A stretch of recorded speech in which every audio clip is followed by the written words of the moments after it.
Hello everyone, welcome back to Midnight Report Special ในรายการ Midnight Report ของเรานะคะเราได้นำเสนอเกี่ยวกับประเด็นการลักพาตัวของเด็กหญิงในไนจีเรียร่วม300 คนไปนะคะซึ่งในวันนี้นะคะเราก็ได้รับเกียรติแขกรับเชิญของเราเป็นชาวไนจีเรียที่มีความรู้ทางด้านความสัมพันธ์ระหว่างประเทศและก็การทูตด้วยค่ะ Right, so I'm sure that many Thai, including myself, we don't know a lot of Nigeria geographically. So Mr. Anthony, could you explain us a little bit more about how they govern or how they are divided? Is it divided in to the north and the south, the west, to the east, or what? Well, I should say geographically, Nigeria is divided into two, I should say, almost equal halves based on religion. Right. In the north, dominated by Islamic religion, and the south is dominated by Christian religion. Right. And this also reflects in Nigerian politics. Right. But you told us that the place of the incident while the girls were taken, abducted, was in Chibok, which is in the northern area. Right. Chibok, it's a city, a capital city of a local government in Borno State. And it's a Christian-dominated area in the north. So this is why it becomes a target to Boko Haram. Right. Boko Haram is already governed, I may say, in the northern region, and there are very few cities where they haven't really conquered. Right. Borno State happened to fall within the traditional sphere of influence of Boko Haram within the northeastern states. It's one of those states. Right. I see. So, Mr. Elvis, could you tell us more? Is there a lot of gap between the rich and the poor in Nigeria? Well, I would say yes, there are gaps. But if we look at it, this is not the reason for the Boko Haram actions. The Boko Haram actions in the north, especially in the 3 northern states, out of all the states, is because they are being used by some of those who feel aggrieved by losing power to the south. By losing power to the south? Yeah, by already losing power to the south. Right. And you see, like some retired military men who were always taking power by force, by military terms. You know? So they felt that they used the slogan of "Born to Rule." Born to rule. So, but they see that this leadership is going away from them.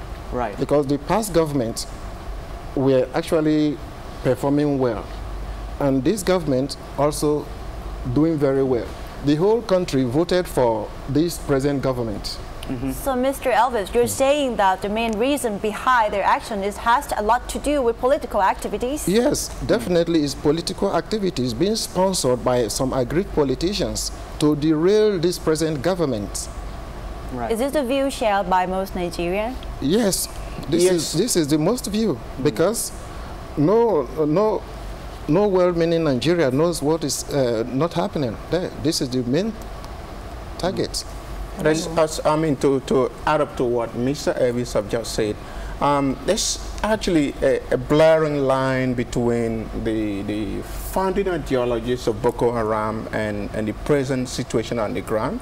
I should say presently, they have no defined objective. I said so based on one reason, because the 12 northern states in Nigeria have been given the right to practice Sharia law. So I don't see any reason why the promotion of Sharia should be a problem, because as a matter of fact, we have just few Christian minorities in the north. So basically you're saying that there is a hidden agenda behind their actions then? Right. This is why a lot of people are pointing fingers at politics to be the motivation for the present crisis. Right. Not really religion as often claimed. Okay, in addition to it, a former retired general who was head of state in the country contested twice already for the presidential position, but he has lost all this time. He has lost.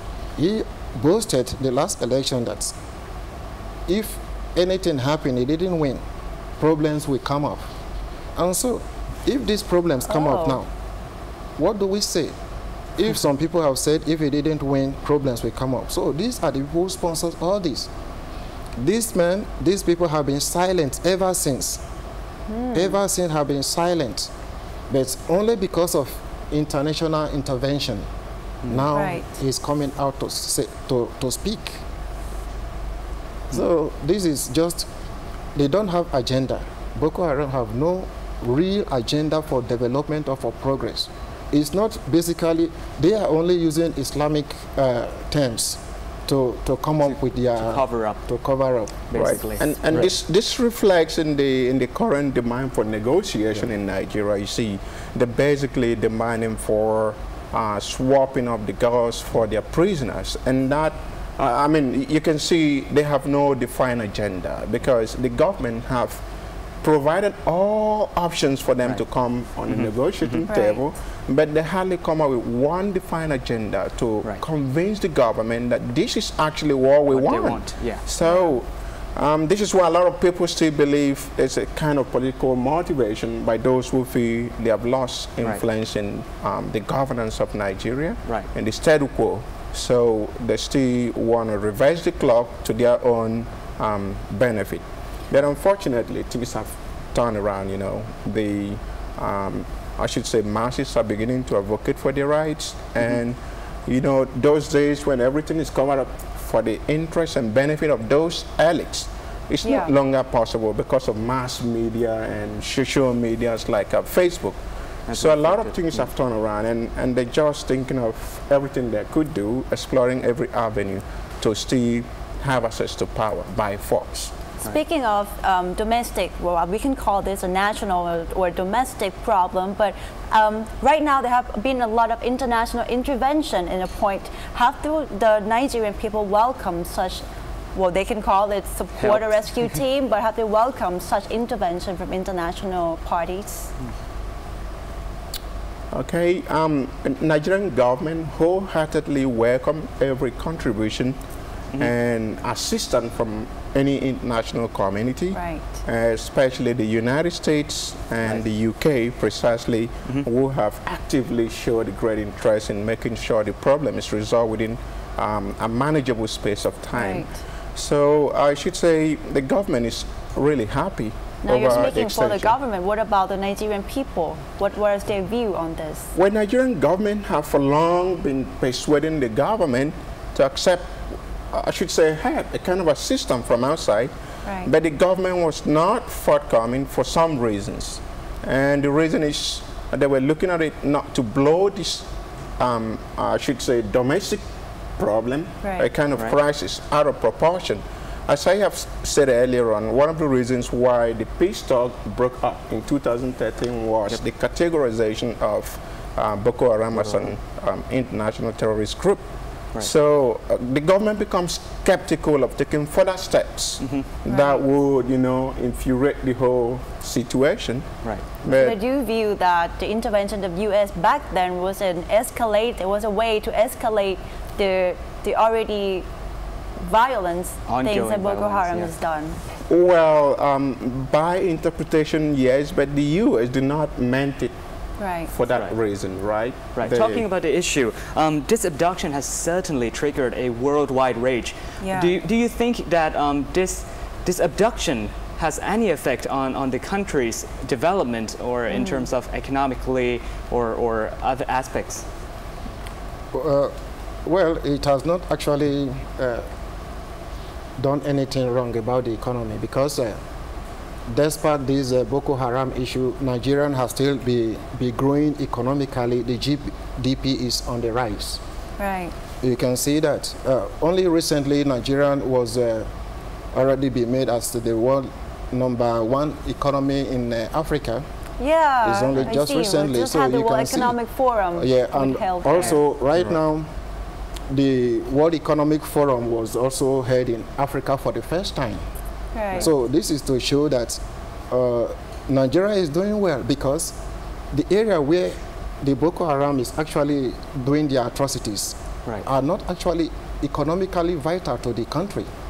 But then the World Economic Forum, the focus of Nigeria should be on the World Economic Forum, where it is looking for economic growth. But it has been overshadowed, almost completely overshadowed by this abduction. Well, I didn't take it like that, because the world leaders actually came to Abuja for the summit. They didn't think that because of Boko Haram they wouldn't come. It was held for recently. So I think they are not deterred.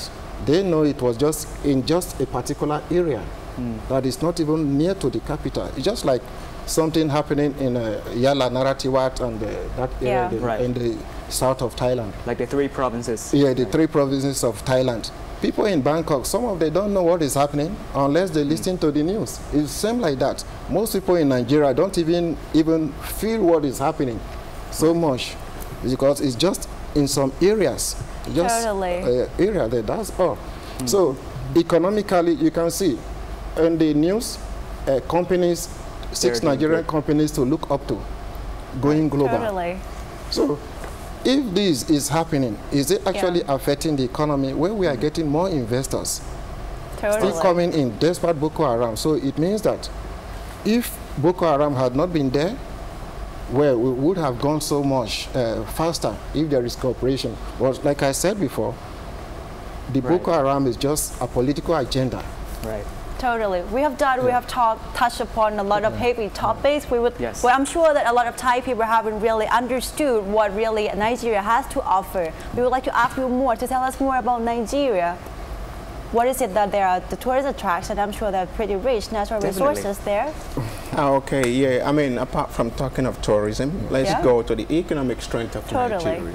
Nigeria, by population, which is one of the determinant of any emerging economy, is 174 million people, about that. And that's a huge population for any investor who is looking forward to exploring an emerging market with such a huge population. Well, we don't really have much time left. I'm so sorry, but we would like to ask you more specifically. Would you like to recommend to Thai people what to do in Nigeria when they want to go there, or your personal recommendation for Thai people, or just to study here, maybe? Okay. Well, there are a lot of interesting places for you to visit in Nigeria, like the Olumo Rock in Abuja, and the home of entertainment in Nigeria, I should say, in Cross River State, Calabar precisely. It's a nice city lying close to the Gulf of Guinea, you know, where we have a lot of entertainment. And it's quite famous for any kind of attractions. There you can also visit Tinapa, which is very famous here, a nice place, presently managed by Chinese government in conjunction with a Nigerian company. And that's to tell you how far Western investors have infiltrated Nigeria, and they're all doing very well. And this is interesting, and I would like to encourage Thai people, you know, to make our time to go to Nigeria and enjoy all these beautiful things, you know, including the food. We have a lot of good food for Thais to also try. We'll be sure to visit Nigeria someday. We would love to. We'll make sure to call you. Okay. We have in addition to, we have, this is Nollywood. Nollywood. Yeah, if you know, Nigeria is the 2nd or 3rd largest movie producing country in the world. Wow. But actually number 1. Number 1 right now. Movie so producing you call India, Nigeria and US. So I think we can do a lot of collaboration with Thai people. Totally, that sounds really good. Sounds great. Most of Nigerian movies are taking place within the whole Africa and Latin America, and in US, Nigerian movies are shown in the States. So we can do something together. And also a lot of Thai businessmen are moving to Nigeria presently. Wow. Yeah. The Christian Businessmen Association is already on the move. Right. So would you care to summarize our topics today in Thai? Well, today วันนี้นะคะเราได้รับความรู้หลายอย่างที่เราไม่ทราบมาก่อนเลยนะคะเกี่ยวกับไนจีเรียไม่ว่าจะเป็นเรื่องเกี่ยวกับความคิดที่แตกต่างระหว่างโบโกฮารัมแล้วก็ความแตกต่างระหว่างพื้นที่ไม่ว่าจะเป็นทางเหนือทางใต้ที่ค่อนข้างที่จะต่างกันอย่างสุดโต่งเลยนะคะนอกจากนั้นเรายังทราบอีกว่าไนจีเรียมีสถานที่ท่องเที่ยวที่น่าสนใจหลายแห่งเลยรวมทั้งเป็นสถานที่ถ่ายทำภาพยนตร์ชื่อดังของโลกเลยนะคะ Definitely. Thank you very much, Mr. Anthony and Mr. Elvis, for joining with us today. Me and Kun Phon would like to express our sincere appreciation to you for sharing your knowledge and sharing your perspectives and valuable insights. We're going to take a short break and we're going to come back with more news. เดี๋ยวเราจะพักกันสักครู่นะครับแล้วก็กลับมาพบกับช่วงหน้าพร้อมกับข่าวในอาเซียนครับ